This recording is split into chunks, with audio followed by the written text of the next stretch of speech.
When he talks that way, they confirmed that he is truly a racist.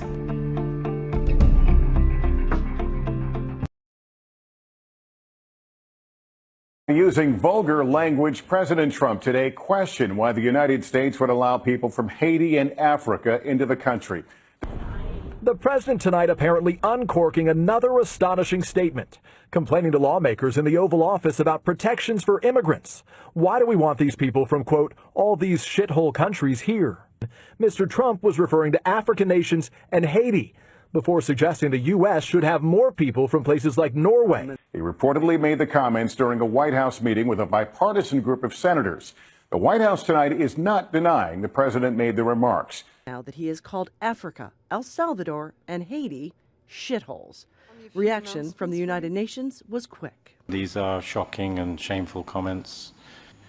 I'm sorry, but there's no other word one can use but racist. This remark is being taken personally in Haiti, marking the 8th anniversary of a deadly earthquake.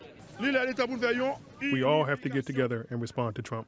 To say it's many years since Haiti has been a shithole country. Now, we are an emerging country.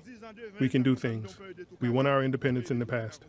In Kenya, unfortunately, the American people elected an individual who's been accused of multiple counts of sexual assault, is a proven liar, and clearly a racist. I don't want to leave my country. I love my country. It's a beautiful country with beautiful people. South Africa. Well, what I feel about what Donald Trump has said right now with the statement that he's issued, I feel as if this guy doesn't have self-respect for black people and such. And Zimbabwe. It now proves everything that is a white supremacist. But now when you come up with ultra-racist comments, I think what you're just alienating yourself from the various nations of the world. You're alienating yourself from the American people themselves. Around the globe, condemnation, disgust, even now, after so much, a sense of shock. Now, on immigration, in the poll, that was an area of weakness for you. You have been widely criticized, Donald, as you know, for offending immigrants in your announcement speech. I want to just play again exactly what you said in that speech. Here you are. When Mexico sends its people, they're not sending their best. They're not sending you. They're not sending you. They're sending people that have lots of problems, and they're bringing those problems with us.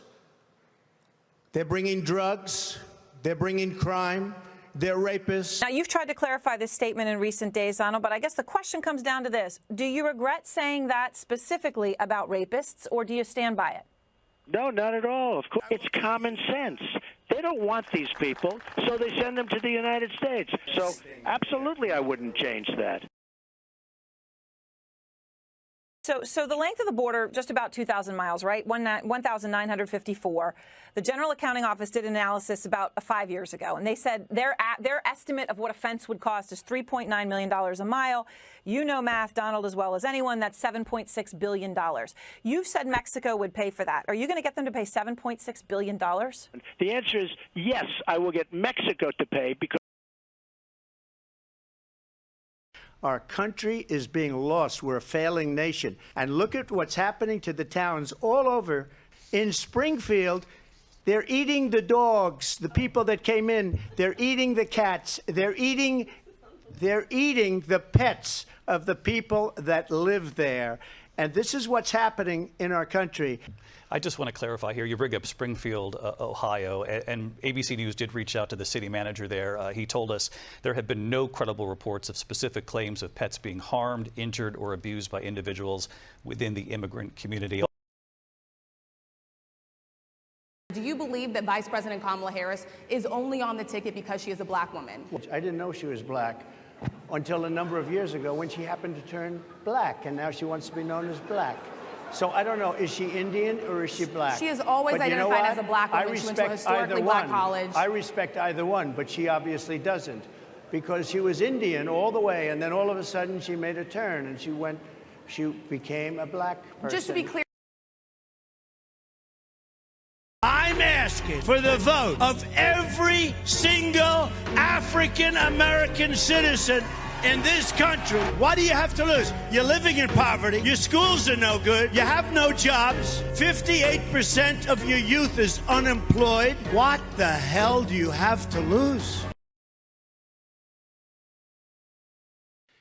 Donald J. Trump is calling for a total and complete shutdown of Muslims entering the United States. For the man who spent years stoking the so-called birther controversy, this is on the Today Show in 2011. You are not allowed to be a president if you're not born in this country. He may not have been born in this country. When the White House made the president's birth certificate public 2 weeks later, Trump questioned if the document was real. And even as a presidential candidate, in January of this year, Trump refused to acknowledge the president was indeed born in Hawaii. A well-educated black has a tremendous advantage over a well-educated white. They don't look like Indians to me, and they don't look like Indians to Indians. Pocahontas? Is it offensive? Oh, really? Oh, I'm sorry about that. Pocahontas? I think she's as Native American as I am, okay? I want surveillance of certain mosques. Negotiating with China. They say, we want deal.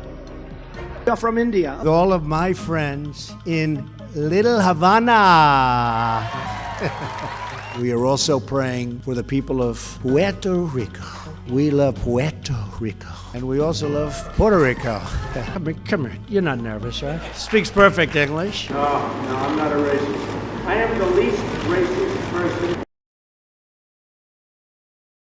All over the country, Trump tells his crowds how much he hates the media, that 70% of journalists are dishonest. Then he imitates some reporters he personally can't stand.